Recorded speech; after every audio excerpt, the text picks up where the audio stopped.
ये श्रम बाजार में सुधारों के बारे में। श्रम सुधार प्रतिस्पर्धा के जरिए श्रम उत्पादकता बढ़ाने से संबंधित हैं। अर्थात श्रम सुधार इसलिए किए जाते हैं क्योंकि श्रमिकों की उत्पादकता और उनकी कार्य कुशलता को बढ़ाया जा सके। लेकिन भारतीय श्रम बाजार में सुधारों की गति हम देखते हैं कि काफ़ी धीमी है। यहाँ तक कि भारत में जब आर्थिक उदारीकरण और वैश्वीकरण का दौर शुरू हुआ था 1991 में, उसके बावजूद भी भारत में श्रम बाजार को बहुत ही सीमित रूप से इन सब चीज़ों ने प्रभावित किया है। यानी उदारीकरण और वैश्वीकरण का बहुत ज़्यादा प्रभाव हम भारतीय श्रम बाजार पर नहीं देखते हैं। जब भारतीय श्रम बाजार में ऐसे उत्पादों की हम बात करें जो कि जिसे हम कह सकते हैं जो श्रम प्रधान हैं, श्रम प्रधान उत्पादन है, तो वहाँ पर भी जो परिवर्तन है वो बहुत ज़्यादा नहीं है। उदारीकरण और वैश्वीकरण के प्रभाव इन क्षेत्रों जैसे रत्न हुआ, खेल के सामान हुए, फर्नीचर जैसे उत्पाद हुए, इन पर भी बहुत ज़्यादा देखने को नहीं मिलता है। किसी भी आधार पर प्रबंधकीय विशेषाधिकार और मालिकों को कर्मचारियों की भर्ती करने, निकालने और इस प्रकार की उन्हें शक्तियाँ देने वाले उदारवादियों के मुक्त श्रम बाजार के विचार जैसा विचार जो कि सशक्तिकरण और कौशल विकास के जरिए श्रम कानून में पुनर्गठन करता है, उसकी वकालत की जाती है। यानी आप इसको बिल्कुल स्पष्ट समझिए कि वैचारिक स्तर पर किसी भी कीमत पर प्रबंधकीय विशेषाधिकार जो रखते हैं, प्रबंधकीय विशेषाधिकार कौन रखते हैं? किसी भी फर्म में जो मैनेजमेंट को देखता है उसके पास अधिकार होता है मालिकों को कर्मचारियों की भर्ती करने का, निकालने का और अनियमित शक्ति देने वाले उदारवादियों के मुक्त श्रम बाजार के विचार से उलट कर्मचारियों के सशक्तिकरण और कौशल के जरिए पुनर्गठन करना कानून। यानी दो बातें हैं। एक तो हम बात करते हैं जो ट्रेडिशनल चीज़ें हैं जिसमें कि जो प्रबंध है उसको ये विशेषाधिकार हो कि वो किन लोगों को काम पर रखे और किन को काम से निकाल दे, लेकिन कर्मचारियों के सशक्तिकरण और कौशल विकास के आधार पर कानूनों का पुनर्गठन किया जाना, इस बात की आजकल वकालत की जाती है।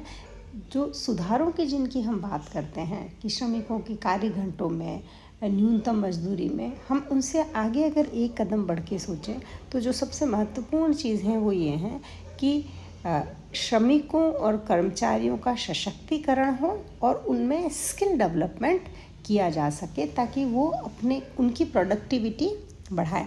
हम जो पहली पंक्ति हमने इसमें ये पढ़ी कि श्रम सुधार का मतलब है कि इस प्रकार की परिस्थितियां पैदा करना जिससे श्रमिकों की प्रोडक्टिविटी बढ़े, उनके द्वारा उत्पादकता बढ़ेगी तो डेफिनेटली एक अर्थव्यवस्था विकास की ओर अग्रसर होगी बहुत तेज़ी से।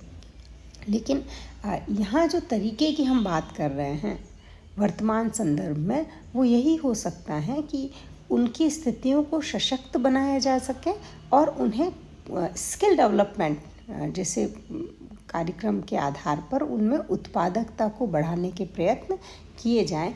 यही वास्तविक श्रम सुधार हैं। भारत सरकार ने कई कानून बनाए हैं अब तक। बहुत लंबे समय से भारत सरकार श्रमिक और श्रम नीतियाँ हमारे यहाँ बनती रही हैं और अभी नई श्रम कानून बनाया गया है। लेकिन फिर भी जो रोजगार हैं उसके सारे नियम शर्तों को राज्य के आधार पर या कानून के आधार पर कंट्रोल में किया जाता है। यानी जो भी कानून बने हैं वो कहीं न कहीं नियोक्ताओं और श्रमिकों के बीच में संबंध को डिस्क्राइब करते हैं। उनका किस तरीके का पावर होगा प्रबंधकों के पास, किस तरीके से वो श्रमिकों की भर्ती करेंगे, तो योजना आयोग की एक स्टडी में ये सामने आता है कि वस्तु बाज़ार की तुलना में श्रम बाज़ार को ज़्यादा नियमित करने की ज़रूरत है, क्योंकि श्रमिक और वस्तुओं में बहुत अंतर है। वस्तुएं अलग हैं और श्रमिक चूँकि एक इंसान है तो हम उन्हें एक भौतिक चीज़ जैसे ट्रीट नहीं कर सकते। इसलिए श्रम सुधार बहुत ही महत्वपूर्ण है और इस तरीके के कानून बनाया जाना जिससे श्रमिकों के हितों की रक्षा हो सके, वो अच्छे बेहतर माहौल में काम कर सके, ये बहुत ही महत्वपूर्ण होता है। और श्रमिकों के अधिकारों की रक्षा करने वाले जो कानून बनाए जाते हैं वो सामूहिक सौदाबाजी के लिए जैसे यूनियन बनाई जाती हैं, न्यूनतम दायित्व तय किए जाते हैं, मालिकों के द्वारा सामाजिक लाभ, स्वास्थ्य और कर्मचारियों की सुरक्षा की हम बात करते हैं, महिला कर्मचारियों के लिए विशेष सुविधाओं के ध्यान रखने से संबंधित बात हो या शिकायत निवारण तंत्र की स्थापना करने से संबंधित बात हो, ये इस प्रकार के अधिकारों की सुरक्षा श्रमिकों को मिलनी ही चाहिए। लेकिन हर देश में चूँकि श्रमिक अलग हैं, कार्य की परिस्थितियाँ अलग हैं, तो ऐसी स्थिति में हर देश में जो भी श्रम कानून बनते हैं वो वहाँ की परिस्थितियाँ और वहाँ की रिसोर्सेज जो भी हैं, संसाधन वहाँ पर, और उसके आधार पर तय किए जाते हैं। लेकिन हमेशा श्रम बाज़ार में सुधार के रास्ते में कई अवरोध हैं, कई बाधाएं हैं। जैसे श्रम कानून भारत में उद्योग अनुकूल श्रम बाज़ार तैयार करने के मार्ग में सबसे बड़ा रोड़ा है, क्योंकि श्रम कानून लगातार कर्मचारियों के अधिकारों को बरकरार रखते आ रहे हैं, जबकि बाज़ारी प्रतियोगिता घरेलू उद्योगों की रक्षा करने वाला कवच 1991 के बाद ही गायब हो गया। यानी अब ऐसा कोई सुरक्षा कवच नहीं रहा कि हम मार्केट में यदि किसी भी वस्तु का प्रोडक्शन करेंगे तो यदि वो कॉम्पीट नहीं कर पाएगी वैश्विक स्तर पर, तो उसे हम बचाना हमारे लिए बहुत ही मुश्किल है, जबकि वैश्वीकरण और उदारीकरण का ये युग है। तो ऐसी स्थिति में जो भी श्रम सुधार या कानून बनाए जा रहे हैं या आ रहे हैं वो बाज़ार की प्रतियोगिता के अनुकूल होने चाहिए, जिससे अंतर्राष्ट्रीय उद्योगपतियों को भारतीय बाज़ार में आने की अनुमति मिले, वो भारतीय बाज़ार में आ सकें, और साथ ही श्रम कानूनों का दिहाड़ी मजदूरी और तीसरे पक्ष के रोज़गार जैसे उभरते हुए ट्रेंड्स के अनुसार उनको बदलना ज़रूरी है।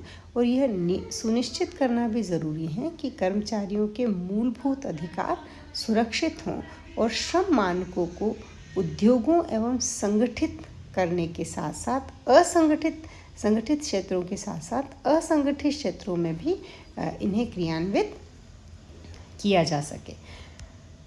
योजना आयोग 2001 के एक अध्ययन में बताया गया था कि ग्रामीण क्षेत्रों में सिर्फ 10.1% पुरुष कर्मचारी और 6.3% महिला कर्मचारियों के पास ही विशेष कार्य कौशल हैं, जबकि शहरी क्षेत्रों में सिर्फ 19% पुरुष कर्मचारी और 11.2% महिला कर्मचारियों के पास ही इस तरीके का कोई खास कौशल है।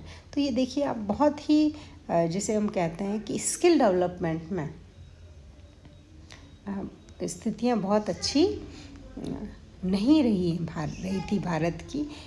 यद्यपि वर्तमान समय में कई स्किल डेवलपमेंट प्रोग्राम गवर्नमेंट ने शुरू किए हैं ताकि हम वैश्विक स्तर पर भारतीय श्रम बाज़ार भी compete कर सकें। जो भी कानून बनाए जाते हैं उनका या सरकार के द्वारा जो भी जिस क्षेत्र में कानून बनाए जाते हैं श्रमिकों की सुरक्षा के लिए, श्रमिकों की अच्छी कार्य की परिस्थितियों के लिए, तो ये कानून प्रभावी तभी हो सकते हैं जब वो सार्वभौमिक रूप से लागू हों, जिसमें संगठित और असंगठित क्षेत्रों के श्रमिक शामिल हो, क्योंकि भारत में आज भी काफ़ी बड़ा जो श्रम क्षेत्र है वो असंगठित क्षेत्र में है। तो श्रम बाज़ार में व्यापक समग्र राष्ट्रीय श्रम नीति विकसित किए जाने की ज़रूरत है, जो कि अभी कुछ समय पहले ही राष्ट्रीय श्रम नीति में श्रमिकों से संबंधित कई सुधारों की घोषणा की गई है। इस तरह भारत सरकार को इस प्रकार की रूपरेखा बनाकर इसके आधार पर काम करने का प्रयत्न करना चाहिए।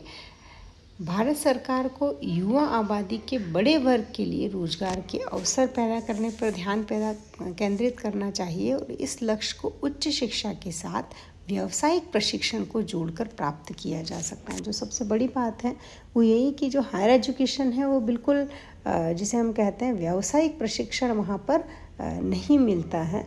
तो ऐसे प्रशिक्षण को यदि हायर एजुकेशन में जोड़ दिया जाता है तो तभी जाकर सही सुधार हो सकेंगे और श्रम बाज़ार कुशल लोगों से भरपूर होंगे, जिनके द्वारा किए जाने वाला उत्पादन अंतर्राष्ट्रीय स्तर का हो सकेगा।